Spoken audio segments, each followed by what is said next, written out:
Donc après, l'autre chose qu'on va voir, c'est il faut avoir une influence sur les autres au point de provoquer des ventes. Moi, je ne serais pas étonnée hein, parce qu'après, la campagne que j'ai vue par exemple sur, comment on appelle ça, sur la pasta. Je ne sais pas si vous avez vu l'affiche un peu de partout en ville où on avait les pâtes qui avaient les sourcils, avec les chapeaux, avec les ceintures. Vous avez vu ça? Vous passez à côté de beaucoup de choses et vous vous intéressez au marketing. Mais il faut savoir que les campagnes que vous voyez, il y a par exemple UBA qui a fait une autre campagne où ils avaient juste des panneaux rouges avec un petit trait comme ça. On voyait ça partout et ils ont bien dit regardez. Et chaque fois j'étais intriguée, je me demandais c'est quoi, mais c'était pour lancer une application chez eux. Donc il faut savoir que chaque action marketing a un objectif. C'est peut-être pas pour vous pousser à vendre immédiatement, mais par la suite, vous allez voir les résultats. Cette campagne de notoriété-là, ça va faire que quand toi, tu vas passer dans un supermarché, tu vas te dire, je prends ça. Pourquoi est-ce que tu ne prends pas ça? Et à chaque fois que tu vas aller faire les achats, demande-toi, pourquoi est-ce que je prends le produit-ci au lieu de ceci?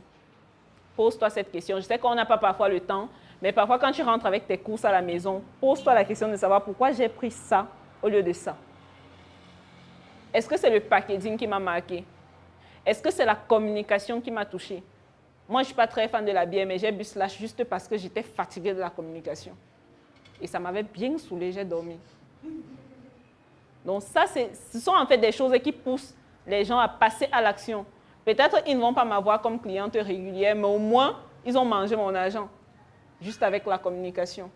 Donc, vous imaginez alors les personnes qui préfèrent la bière en plastique. Parce que moi, j'ai vu quelqu'un entrer dans le bus avec sa bière en plastique.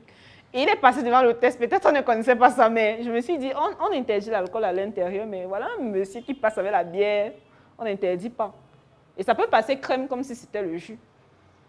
Mais c'est une bière. Donc, vous voyez ce que la communication peut faire. Ils ont fini de faire la communication. Est-ce que c'était une campagne? C'est pourquoi je dis, il faut investir. Il faut apprendre à investir.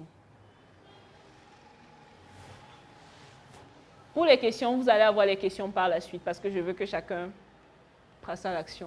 Donc, on va prendre des cas pratiques. Et là, je vais commencer par comment est-ce que vous allez donc vendre maintenant son produit. C'est vrai qu'on a pris des exemples, depuis on prend des exemples, mais c'est un peu pour amener le sujet. Et moi, je préfère prendre des exemples avec des cas pratiques. Mon expérience dans le contexte africain. Parce que ce n'est pas la même chose en Europe. On n'a pas les mêmes expériences que quelqu'un en Europe.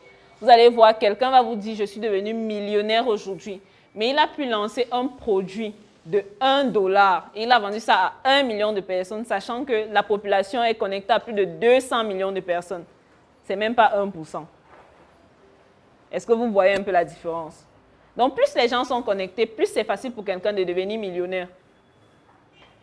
Toi, au Cameroun, les gens ont 4 millions de personnes sur Facebook. Tu n'arrives même pas déjà à toucher même 100 000. Et tu veux être millionnaire en vendant un produit à 1 dollar. Tu imagines le travail. Et encore que dans notre contexte, il n'y a pas de facilités bancaires. Il n'y a pas ça. Donc, pour que quelqu'un achète, combien de personnes ont la carte bancaire ici? On les compte.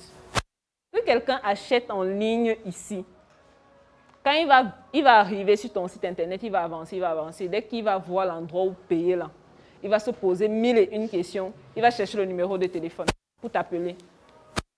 Comme ça, notre contexte. Et quand tu n'as pas compris ça, tu vas passer à côté de beaucoup d'argent.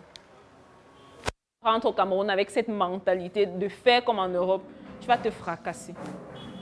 Moi, j'ai voulu faire comme en Côte d'Ivoire, comme j'ai vu en Côte d'Ivoire, avec les informations de la Côte d'Ivoire. Attention, tu vas te casser. Et je suis juste en train de redresser ça pour me mettre sur la voie. C'est pour dire quoi? Chaque pays, chaque ville, chaque continent a en fait son contexte. Et il faut prendre la peine de saisir le contexte dans lequel tu es. Si tu veux... La mission est simple. Voici une arme capable de changer le mindset du continent africain. Détruire l'obésité de l'inconsistance intellectuelle dans laquelle se cache le coffret VIP. Il possède une arme contenant 200 heures de formation et 8 ans d'expérience entrepreneuriale. Recevez le pouvoir de devenir une meilleure version de vous-même. Armé Armez-vous de cette clé pour une réussite entrepreneuriale.